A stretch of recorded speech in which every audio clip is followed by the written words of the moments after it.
पिछली आधी रात से राज्य के विभिन्न जिलों में तेज तूफान के साथ लगातार बारिश जारी है। इसके परिणाम स्वरूप गजपति जिले के उदयगिरी ब्लॉक अंतर्गत रंडीवा ग्राम पंचायत के लक्ष्मीपुर गांव में रहने वाले हरिश्चंद्र बेहर लाई का पूरा घर ढह गया। घर में रखी सभी आवश्यक सामग्री नष्ट हो गई। परिवार के पालतू मवेशी भी बारिश में भीगते हुए परेशान हो गए। पीड़ित परिवार के दुख हालात को देखते हुए नुकसान और मद्देनजर रखते हुए सरकार की ओर से सहायता राशि प्रदान की जाए, परिवार को बड़ी राहत मिलेगी।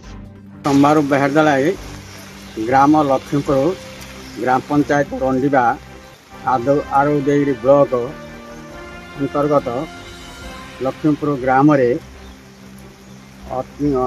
लगाण वर्षा हेतु राति 4:30-5टा समय घर कांथ भांगी भुसुड़ी पड़ी जहाद्वारा आम लोकंर भुसुड़िया घर लोकंर धान मांडिया चाउल इत्यादि क्षति हो नष्ट हो जाइए। तेणुक सहायता किसी सरकार तरफ मिलते भल होता भुसुड़ी जा प्रशासन तरफ इंदिरा आवास घर खंडे जोगई भल होता बोली मोर